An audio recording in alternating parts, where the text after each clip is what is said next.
Welcome to Investors Insights. Our topic today is zombie inflation. We cannot get rid of this inflation, and we're going to be talking about that today.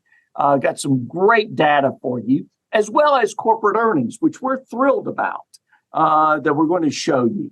So as we've gotten through this summer, the heat of the summer, I might add, we have been analyzing these topics, and we want to tie that into how it works in relation to your financial blueprint, as well as your portfolio. I'm joined, as I like to say, by my distinguished colleagues, Trey Booth and Bobby Norman, who have done an incredible job researching over the weekend to share this information with you. So to start off with, I like to start the week off with some really good news. Bobby, you talked about corporate earnings. Pretty excited about what we're seeing here. So elaborate on that. Yeah, I want to focus on corporate earnings for a minute. And so obviously in a world where the market has a lot of negative news and uncertainty to digest, it's important to stay focused on one of the biggest drivers of stock market price and the movement of stock prices, and that's corporate earnings. So looking at this chart here that shows the percentage of corporations beating earnings estimates going back to the second quarter all the way back to 2019, it's great to see that on the far right side of this chart, so far, 77% of corporations are beating earnings expectations this quarter. That's above the average of 76.7% seen in that blue dotted line. So as a portfolio committee, we review this chart on an ongoing basis to provide us and our clients with insight into the earnings beat rate for the companies that comprise the S&P 500 index. So as many investors may know, equity analysts often adjust their corporate earnings estimates higher or lower on an ongoing basis. And while these estimates may provide insight into the expected financial performance this year has been great. So from the second quarter of 2019 through the second quarter of this year, totaling 17 quarters in this chart here, the average earnings beat rate for the companies that comprise the index was 76.7%, as I mentioned earlier. So as indicated in this chart, the percentage of companies in the index that reported higher than expected earnings increased over the past 2 quarters. We've seen the market follow suit with better performance. So corporate earnings coming in better than expected matter. Better earnings, better market. It's simple. This earnings season is still ongoing. We're still in the middle of it. And so that could change over the coming weeks, but we'll continue to watch this carefully. But so far, so good. It's great to see. It is great to see, and I really appreciate you pointing that out. Like you said, earnings is still going on. But as we've navigated through the whole topics about interest rates increasing, inflation, and all these other things, it's nice to see that corporate earnings are doing well. It's been a nice surprise as we move forward in this 2023 year. At the same time, everybody keeps talking about, well, when are these interest rates going to start to go back down? Or, what's the Fed's next move?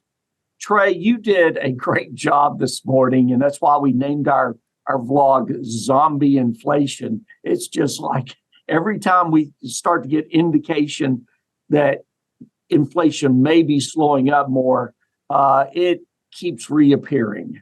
And so elaborate on that for our viewers. Yeah, absolutely. Thanks, Greg. So last week's inflation report, I don't think it got the same fanfare that we got for the last, I'd say, 18 months. It came in roughly where expected, where the headline inflation came in at 3.2%, slightly higher than last month's 3%. And then core inflation came in at 4.7% year over year. Again, a 0.2% month over month gain. So the trend is clearly still down, which is where we want. So why does a slight tick up, which really doesn't break the long-term downtrend, just 1 month worth of data, why does that pique our interest? And why, after that slight tick up, did bond rates and interest rates go up last week, even though most of the market feels like the Fed has beaten inflation? Well, our partners at Strategas dug through 2,100 years of economic data across 24 separate countries, and they found 62 instances where inflation was an issue for that country. And of those 62 inflation episodes, now bear with me, of those 62 inflation episodes, only 8 didn't see a peak, trough, and then another hike. So for those keeping track at home, that's only 13% of instances across 2,100 years of economic data in history where inflation has come down and then stayed down, where you've beaten inflation once and for all the first time you tried. So that's why you hear Jerome Powell and the Fed and the individuals at the Fed much more hawkish or much more aggressive on keeping interest rates high. They want to project strength. That they're focused on inflation, even though we've come down from above 9 to now 3.2%. That is a great downward trend, definitely better than what we expect. But this is where economics meets where the rubber meets the road in economics, where economic data impacts the consumer most directly as inflation. So that's why the Fed, the fiscal side of the market, is watching so closely, because this directly impacts you as a consumer. And those prices, if they come down and then they start going back up, it's hard to get that back under control. So something we're watching closely, because the odds are not on our side that inflation is going to come down and stay down. Well, and when you also say not only inflation come down and stay down, but we're not going to see rates go down anytime soon. That's right. Yeah. So that's really where we see consumers and the borrowers are being impacted, is that if the Fed is fighting this potential of higher rates again, they're not going to bring it down just to have to turn around and raise them again. They'd rather just keep them steady. So that's why you see inflation down at 3.2 and core at 4.7 and the Fed funds rate at 5.5. There's that big cushion. They want to stay well above the rate of inflation. They've made that pretty clear. The market doesn't seem to price that or expect it. In general, the market seems shocked, but the Fed's told you they want to keep inflation down, and they're going to keep those rates high. Yeah, and let me say this, and I'm proud of this at Five Plan Partners. In our financial blueprints, we have always used a high inflation rate to project our clients' lifestyle, so that if inflation did come down, life was even better. That's But right. we've always done that, and I think that's fantastic that we've done it that way for the very reason you just talked about. Zombie inflation. You may think it's gone, but it's going to reappear. So with that, folks, we want you to have a great week. Cannot believe that August, we're halfway through.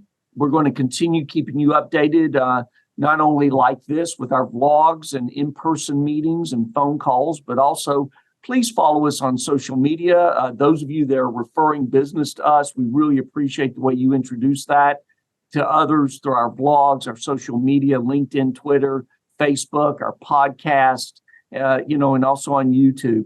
It means a lot to us, and we greatly appreciate it. We hope you have a great week, and we hope you know that every day we walk through the doors of Five Plan Partners, that we're striving to see to it that our clients have a better, richer, fuller life. Have a great week. Thanks.